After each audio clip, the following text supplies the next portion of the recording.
daa'imanii dirqama lubbuudhaan dursa jiraachuu barachuu dura jireenya dursa waan ta'eef jecha asitti argaman mana barnootaa gizee itti deeman hin qabaanne bakka kanaa jechuudha. Bakki isaan itti gizee isaanii dabarsan as bishaan barbaaduudhaan ganama bahan galgala galan jireenya hawaasa kanaa hedduu nama yaachisa.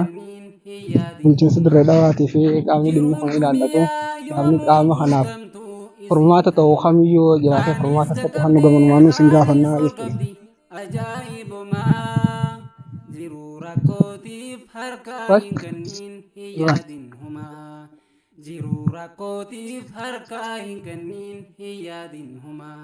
Rakkinni dabree bal'inni dhufuus yoom shakkii qabna rakkoon har'aatuun akkaatti naftu booddeen bal'inaa halloon dhihaannaan rakkoon hammaatee isii warraana abshiirsiin sirran wal geessee fi dheebuu rakkoon gidiraan kan biyya keessaaf kan biyya alaa amma sana sa'aatam galaagaa rabbumaaf beekan isaanuma fi rabbuma gizeetti galanii keessuma lafaa kana keessa taatee gaara keessa bootaan illee gargaarsi rabbii nu wajjin jira khayrumaaf malee waan biraa seetee qalbii jabini nama jaalatu rabbii kabajamtootaa fi hordoftoota isaanii nagoodaa mirgaa naannawaa waahee bishaanii sanii fi kanaa wajji wal qabatee kan miidiyaa irratti immoo dura fudhatuudhaan postotaa turre akkuma ganamarraa kaasnetti honoo qaamaan dhaynee viidiyoo isaa qaaqonnee isiniif dhiyaachuuf deemnaa hawaasa nagoodaa mirgaatii wajjin kan naannoo kanatti argamu maal akka isaan jaanii fi rakkoo bishaaniitii fi waan isaanirra jira kanuma isaanirraa dhageenyu ta'a.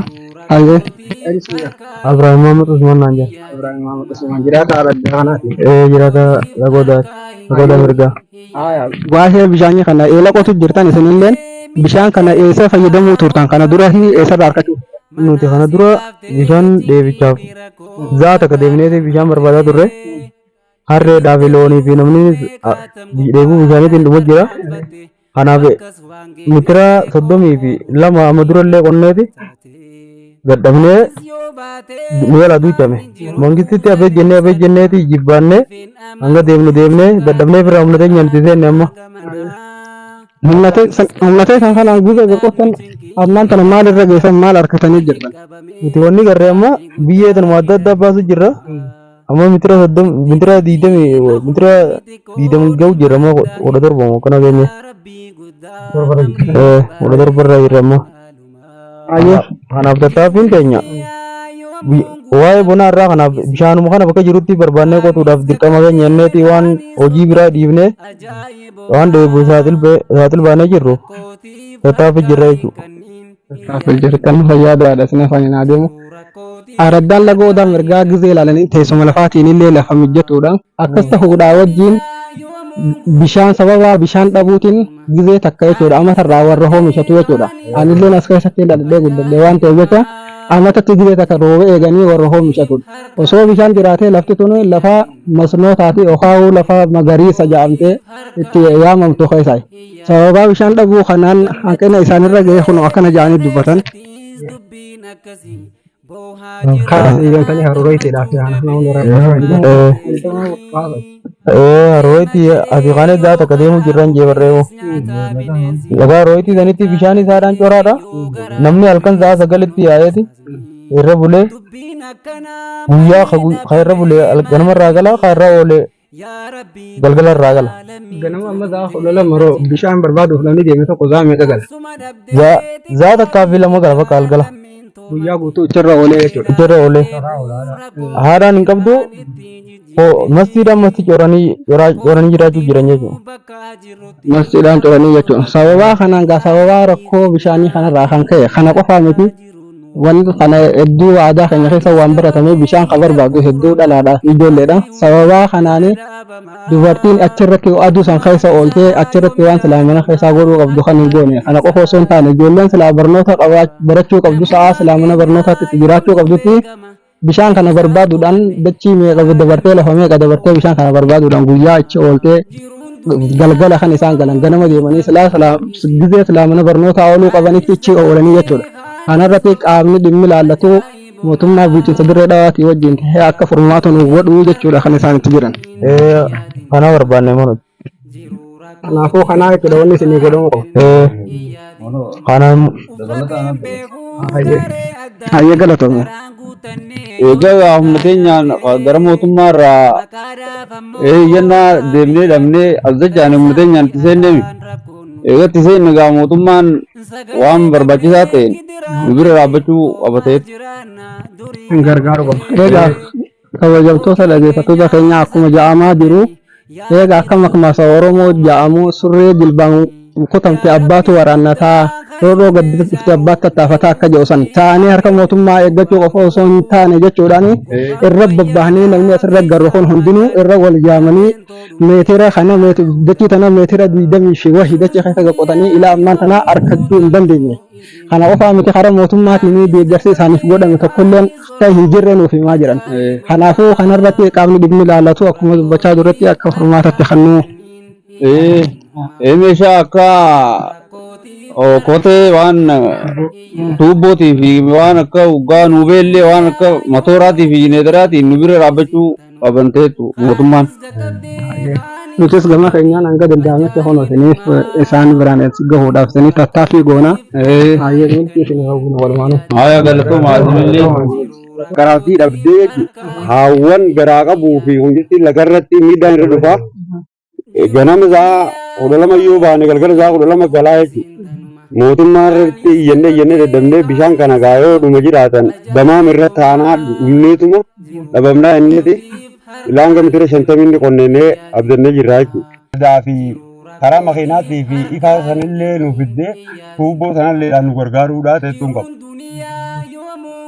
Egaa kabajamtoota dhaggeeffattoota keenya rakkoon laga odaa mirgaa keessa jirtu kana qofaa miti yoo kana qofaa rakkoo hedduudha wal duraa duubaan kan jedhamu. Araddaan laga odaa mirgaa akkuma namni hundi beekuun fageenya kiiloomeetira 17 irratti magaalaa irraa kan fagaattee argamtu. Haa ta'u malee garuu araddaan magaalaa jirtu waan arkachuu qabdu arkachuu hin dandeenye sababa karaadhaatu rakkoo karaa qabanii rakkoo ifaadhaa qabanii jaan hawaasni kun rakkoo karaan akkuma nuti irra deemaa dhufne karaa viidiyoo irratti isin waraabnaa dhufne kana fakkaata karaan hin jiru karaa sababa karaatiin waan ni meeqa karaan akka nama barbaachisamu isin hangam takka akka ni beeytanii akka hanganni nama barbaachisoo haadha ulfaa jira nama dhukkubsatee jira akkamitti akka isaan nama dhukkubsatee fi mana yaalaa geeffatan yoo asirraa riifar godhan akkamitti akka magaalaa geeffatan isaanumarraa wajji dhageenya. Akkasitti bishaan kana harkachuudha baay'oonii fi kan bishaan kana dhabu taate dhumneetuma yookaan osoo jirruu mootummaa irraa kadhamne buudhumne mootummaan gaa furmaata nuuf fidaa ta'etuuni duuleetu fudhatamne jechuudhaan tiirre jechuudha. Hayyee rakkoo karaatiin rakkoo karaatiin ijoolleen karaatii dhabdeeti namni dhukkubsate mana du'aa jira tadhalaa mana du'aa jirti rakkoo karaatiis ni qabna rakkoo ifaa akkas hooma keessa jirruu hin beeknu jechuudha. Buufanni fayyaa naannoo kana hin jiru. Buufanni fayyaallee numa jira. Waan nu godhu jiru nagarre garuu. Hanga barbaachisu san gahaa miti jechuudha. Gahaa miti. Amma nama tokko kan buufata fayyaa as geessitanii asirraa namni buufanni fayyaa kun dabarsaa yookaan karaa bakka biroo geessaa isiniin jee akkam gootanitti akkamiin geessitan. Wasaasaa jaarree algee jaarree wasaasaadhaan akkasii geessinaa jechuudha. Yalloo bal'inaa kan jaallu. Asirraa fuutanii isfaaltii irra baafne. Rakkoo karaa dhabaatiin. Kana osoo ofiruu nama meeqaan nurra du'aa talalte obbaatiin xixiqqee nama meeqaa du'aa jechuudha. Rakkoo hedduutu nu mudamaa jira. Karaa mootummaatiin wanni gaafattanii jirtu gaafiin gaafanneeti jirkanallee Torroqallee dibannee bishaan dhabaan dhaqaa jirraa furmaata nu dhufe takkullee nagarre mun gammadura. Waan kanaallee dubbachaa jirra. Eegalanii kara dhiisan jechuudha. Eegalaniiti wanni isin furmaanni jalloo bal'inaa keessatti karaa keessatti hafe jechuudha kan nu gahin. Nu geenye jechuudha. Rakkoo guddaan nurra jira. Silaa nuti akka lafaatiin waa miskiinummaa sana qabnu beeku. Lafatee nyee olaal. Rakkina bishaanii waan ifaa kana qabna jechuudha. Amma eela kanallee yoo qotanne eelli kun ni jijjiga. Bishaan sanillee ol qonyanii ni biyyee dhiibaa beeku. Sanillee hajeellaa mootummaadhaa gaanuun kannanii hajeellaa qabna malee tuubboollee ni barbaannaa jechuudha. Mootummaarraa barbaanna. Jireenya keessan ammaan tana egaa laynii odaa mirgaadhaa amatatti gibee takka oomisha. Gibee takka oomisha jireenya keessan waan nama barbaachisu jira waan takka waan argatan waan alaa bitatan waan nyaata kanarratti waa hin bitatan eessarraa akkamii madda galii keessan eessa argachuu nuti wanni harkachuu dandeenyu humnuma teenya ayyaane amma osoo rakkoon jirtu osoo mana keessaa ilmaan agabuu jiranii jechuudha. Bishaanuma kana baafannee asirratti damaan ta'u jirraa jechuudha. Rakkoon bishaanii dura jennee rakkoo coofi dhiifne. Saniifuu goddaama guddaan nurra dhufaa jira. Qaamni dhimma ilaallatu waan kana formaata akkatti kan nu abdii qabna nuti biraan isin eegeenya isinis turtiin hojii Eegaan kabajamtootaa fi daawwattoota keenya akkuma ammaan tan wajjin turtan warreen wajjin turtan galatoomaa isiniin jecha ammallee qophiin teenya hin xumuramne bakkoota gartee birkaan duraan jiran yookaan bombaa wayiidhaa duraan jiru bakki duraan irraa fayyadaman maal ture amma eessarra jira mootummaan maaliif akkana godhee waan jiru waliin deemnee ilaalla birkaan tokko fi boonoon takka hojiirra hin jirre tanuma naguma akkanumatti teessuu jira akkuma reefu jennetti meesan deemnee waliin ilaalla yoo rabbi jee inshaallah ammallee nu faana turaan isiniin jaa afeerraatiyya afeerraa hawaasaati afeerraa rabbiiti wal gargaara rabbii jaa kanaafuu ammallee nu faana turaamee biyyattii tanamee waanuma isin fakkaattu laalaa ammaasis addeenya isiin gartee buna aaraadhaan gartee roobni amma amata kana faa keessaafu amata lama osoo walitti dhaabee osoo ni fi roobin amata lamaan kana osoo roobin as gahee jira jechuudha namni osoo waa takka muratin osoo waa takka godhatin as gahee jira. Amma faa namni gaa lubbuun kokkee geessee waanuma godhatuu fi waanuma jiru dubbatuu fi waanuma dalaguu adda wallaalee yeroo jiru tanatti jechuudha mootummaan is irraanfatee akkuma jirutti akkuma jiranii mee deemneetuma gaa waliin laalla mee nu faana tura bombaaruma gadii tokko laalla yeroo biyye. Sagalee dhabnee gidiraa malee boo'aa jiraanna durii ammallee. Abbootiin keenyaas akka dabranii yaa tiruu tantoo maaliif furmaanni yaa rabbii guddaa kasuumee saaruu jiruu duniyaa eenyutti waaruu gubbaan fayyaadhaa keessa ammadaadha lafeen toodhumtee maaltu dawaadha jiruun duniyaa yoomuun guutamtu isin tanuma kaanis gaggabdee kaanis ol qabdi ajaa.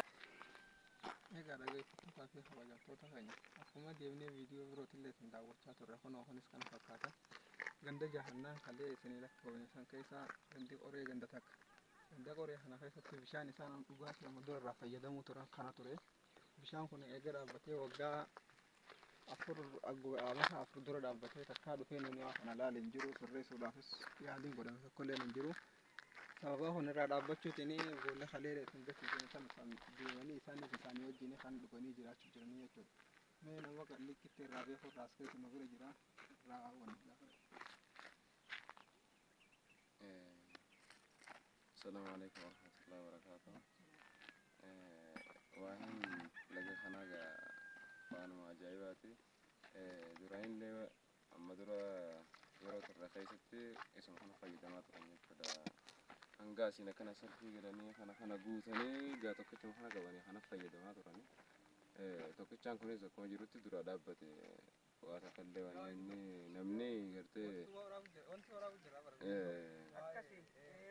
rakkoo isa kana ilaalee furmaatatti kan tokkollee hin jiru jechuudha. Yoo jala deemtee gaafattellee namni deebisaa si deebisu hin jiru.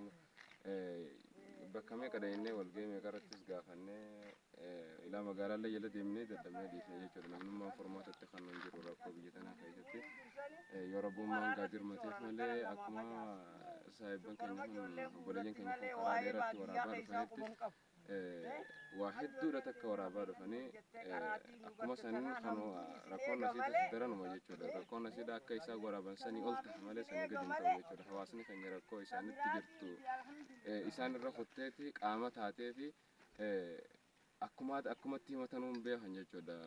Qaama taatee fi walumaan jiraachuu jiran jechuudha akkuma jedhanitti. Kanaaf kunis birkaan kunis kana fakkaata. Rakkoo kana gaa yoo rabbi furmaatatti kan nameen malaallaa qaama dhimmi ilaallatu yoo niif jiraate rabbi haa dirmatuu fi hanga dandeessinitti mee hawaasni bal'aan Oromoon qabdu egaa nuti waluma qabna silaa isee gara rabbiiti rabbi qabna gara rabbiiti wal qabna namni qalbii laaf yoo jiraate hawaasa kanaaf akka dirmattan kabajaadhaan isin gaafannaa biiznillaahi ta'ala ni dirmattanis jennee abdii qaba. Hayyeegaa kabajamtootaa fi daawwattoota keenya ammallee nu faana tura waan ajaa'ibaa agartoo kutaa shanaffaa keessatti waan ajaa'ibaa bakka gartee hawaasni keenya bakka reefuun tana dheene san bakka kutaa sadaffaa moo afuraffaa keessatti dheene san kutaa sadaffaa fi afuraffaa keessatti bakka bishaan isaanii irraa waraabbatan dheene ammas bakka ganda jaha waraabbata san haree fudhayne san ganda jaha waraabbata ammoo hamma dhaquu deemnu kanaas ganda sadii moo ganda maaltu waraabbata kanaas hanga toorana ganda afurii moo maaltu waraabbata jechuudha. Kanaas mee dhayneeti ilaalla bakka isaan irraa waraabbatan akkamitti akka isaa waraabbatan maal akka isaa waraabbatan eessa dhaqanii akka isaa waraabbatan hawwan keenya wallahi bakka ajaa'iba dhaqanii akka isaa waraaban mee dhaynee ilaalla bakka atuu gabbuu sodaattu gartee bakka atuu hawwata turizimii teettanii bakka aadaa fi turizimii bakka namni dhagaalee namni daawwatu hin nama bakka nuti itti aanu tana bakka namni daawwatu miti beekadha bakka gartee hawwan keenya keessa bu'anii keessa ol ba'anii malee mootummaallee quban qabu bakka tanaaf silaa mootummaan quba qabaatee inuu bakka daawwannaa ni taatee dhugaa rabbiidha namni qalbiin kan laale qarree ajaa'ibaa gartee bakka bu'uu sodaattu dhagaa gurguddaa gartee kasilaa barati jala deemuu sodaattu kana jala dhaqu yaana haga dhumaatti nu wajji turaan isiniin jaa mee nu faana turaa waan ajaa'ibaa waliin agarra inshaallah.